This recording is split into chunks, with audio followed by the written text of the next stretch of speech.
시청자 여러분 안녕하십니까. 현올TV 채널지기 현올입니다. 자, 계속해서 도르트 신조 세 번째와 네 번째 교리, 인간의 부패와 하나님께로 회심과 그 회심이 일어나는 방식에 대한 10번째 강의를 진행하도록 하겠습니다. 오늘은 11항과 12항을 공부할 텐데요. 사실은 이 강의를 지난주에 녹화를 했는데 제가 모르고 그 녹화한 내용을 지워버려가지고 지금 재녹화 중에 있다는 거. 자, 그래서 참 이거 한번 녹화하기가 쉽지 않은데 또 이렇게 되어가지고 너무나도 안타깝습니다. 어찌되었든 간에 새로운 마음으로 11항과 12항을 갖다가 공부하도록 하겠습니다.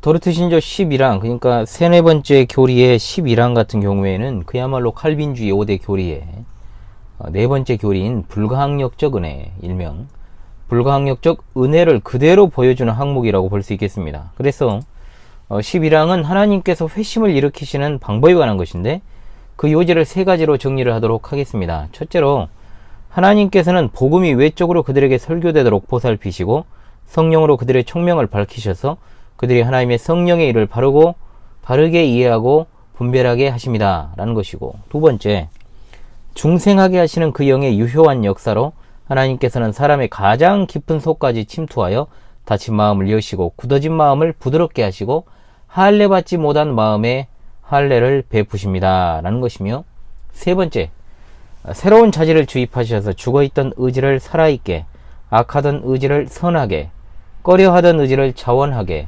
완악하던 의지를 양순하게 하시는데, 잘 쓰는 말은 아닌데, 자, 또한 의지를 움직이시고 강하게 하심으로 좋은 나무처럼 선행의 열매를 맺을 수 있게 하신다라는 것입니다. 이상의 11항의 진술을 토대로 해서 복음을 듣고 효력 있는 부르심을 받은 사람들이 어떻게 참되게 회심하여 변화가 일어나는지에 대해서 살펴보도록 하겠습니다. 자, 알미니안에 대해서 제가 자주 설명을 드렸습니다만, 알미니안은 인간의 자유의지로 회심이 가능하다라고 이렇게 주장한다, 여러 차례 말씀을 드렸습니다. 그러나 하나님의 택하심으로 말미암아 하나님께로 돌아선 자들은 성령의 역사로 말미암아 그렇게 된 것이고, 또한 하나님께 속한 일들을 해나갈 수 있게 되는 겁니다. 영적으로 죽은 영혼은 절대로 스스로 회생하는 것이 불가능합니다. 오로지 성령의 역사로 죽어있던 영혼이 다시금 깨어나서 자신의 죄악을 깨닫고 스스로 소망 없다라는 사실을 자각하고 오로지 하나님만 바라보는 겸손함을 갖게 되는 겁니다. 성령의 역사는 죄인으로 하여금 지식적으로 죄를 분별하게 하며 그 다음에 감정적으로 그것을 미워하게 하는 것이고, 또한 의지적으로 하나님을 향하여 결단하게 되는 것이죠. 고린도전서 2장 14절의 말씀에 육에 속한 사람은 하나님의 성령의 일들을 받지 아니하나니 이는 그것들이 그에게는 어리석게 보이며 또 그는 그것들을 알 수도 없나니 그러한 일은 영적으로 분별되기 때문이라. 아멘.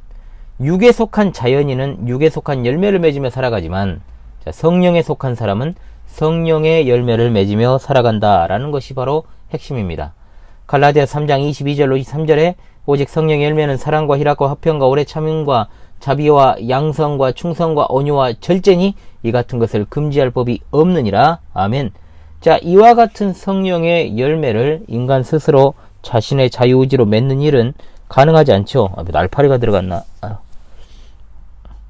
이거 장수풍뎅이 애벌레 톱밥에서 또 나온 날파리입니다. 이 날파리 퇴치를 이제 해야 되는데, 자, 어찌되었든 간에 흉내도 낼 수가 없는 것이죠. 자, 곧바로 12항의 진술을 이어서 공부하도록 하겠습니다. 자, 12항은 중생은 오직 하나님의 사역이라는 사실을 진술합니다.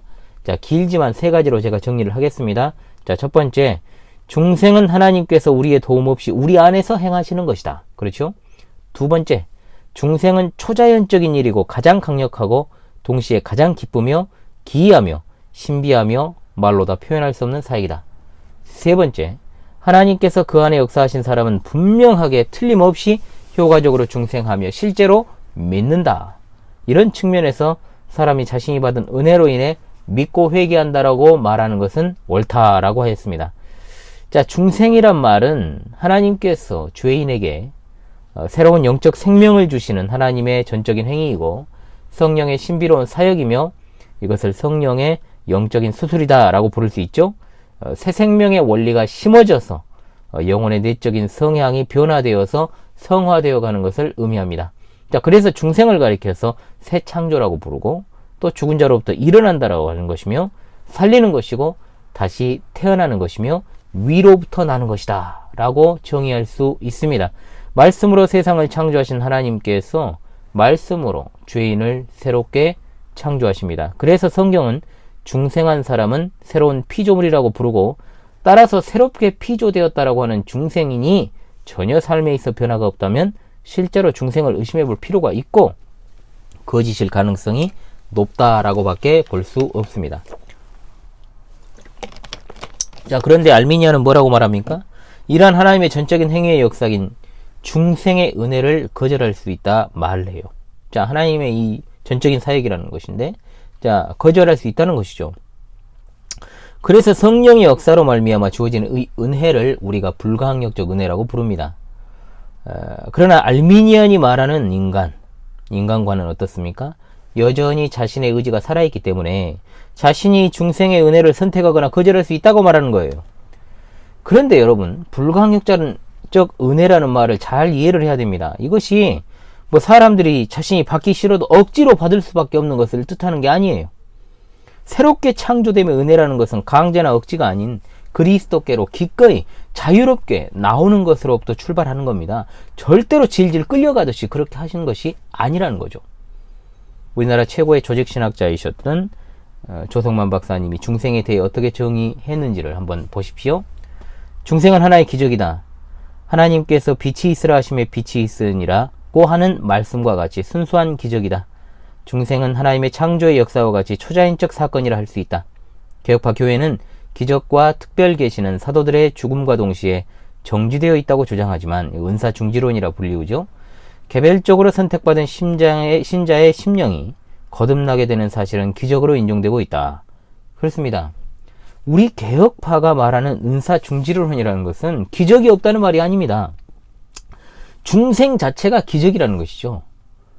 기적을 추구하고 기적을 바라는 체험 중심의 신앙을 배격하는 것이지 절대로 하나님이 지금 기적을 행하실 수 없다라거나 기적이 일어나지 않는다라는 그런 뜻에서의 은사 중지론이 아니라는 말입니다. 중생 자체가 기적입니다. 하나님은 지금도 얼마든지 또한 기적을 행하십니다. 그러나 가장 큰 기적은 여러분 중생의 기적이라는 것을 잊지 마십시다. 자, 그러므로 여러분 기적이 흔하게 일어나면 그것은 기적이 아닌 거죠. 가족들이 거듭나게 되는 것 하나님의 은혜로만 가능한 기적입니다.